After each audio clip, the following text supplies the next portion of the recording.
असली प्रश्न ये नहीं होता कि सत्य क्या है और असत्य क्या है, बल्कि ये होता है कि हम अपनी बुद्धि और समय किस पर व्यय कर रहे हैं।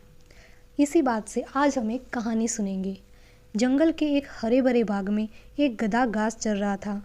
तपती धूप में उसने इधर उधर नज़र दौड़ाई और बोला, वाह कैसी सुंदर पीली घास है। उसी समय वहाँ से एक शेर सी गरिमा वाला बाघ आया। उसने चौंक कर कहा, अरे गधे, तुझे दिखाई नहीं देता? ये घास तो हरी है, कहाँ से पीली दिखाई दी तुझे? गधा अपनी जिद पर अड़ा रहा और बोला, नहीं, ये घास तो पीली ही है। यदि तुझे लगता है कि मैं गलत हूँ तो चल, राजा के दरबार में चलते हैं, वही न्याय करेंगे। बाघ ने मन ही मन में सोचा कि मैं तो सच कह रहा हूँ, मुझे भय किस बात का। वो तैयार हो गया। चल गधे, चलते हैं जंगल के राजा के पास, वो ही न्याय करेंगे अब तो।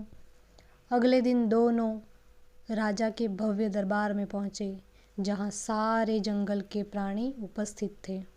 गधा जोर जोर से वहाँ जाके चिल्लाने लगा, महाराज, यह बाघ झूठा है। मैं कहता हूँ घास पीली है और यह कहता है हरी है, तो कृपया आप ही न्याय कीजिए। तभी बाघ ने शांत किंतु दृढ़ स्वर में कहा, महाराज, सत्य सर्वविदित है, घास हरी ही है, यह गधा मिथ्या कह रहा है। पूरा दरबार निशब्द हो गया। सबकी दृष्टि केवल सिंह पे टिकी थी। राजा ने अपनी गंभीर वाणी में निर्णय सुनाया, बाघ को एक दिन के लिए कारागार में बंद कर दिया जाए। यह सुनते ही दरबार में सनसनी फैल गई।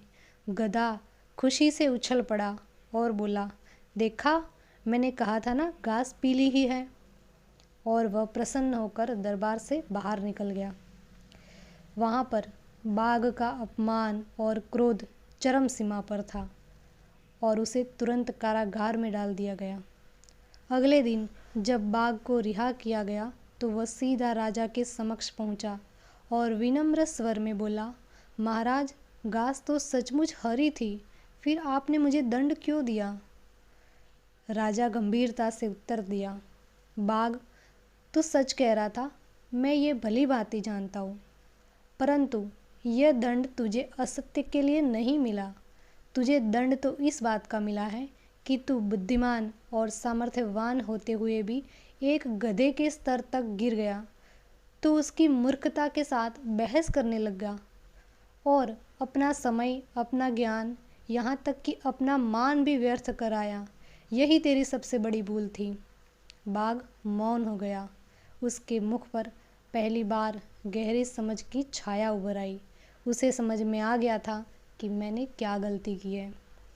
तो इसी कहानी से हमें सीख मिलता है कि जीवन में यह आवश्यक नहीं है कि हर जगह हम सत्य को सिद्ध करें।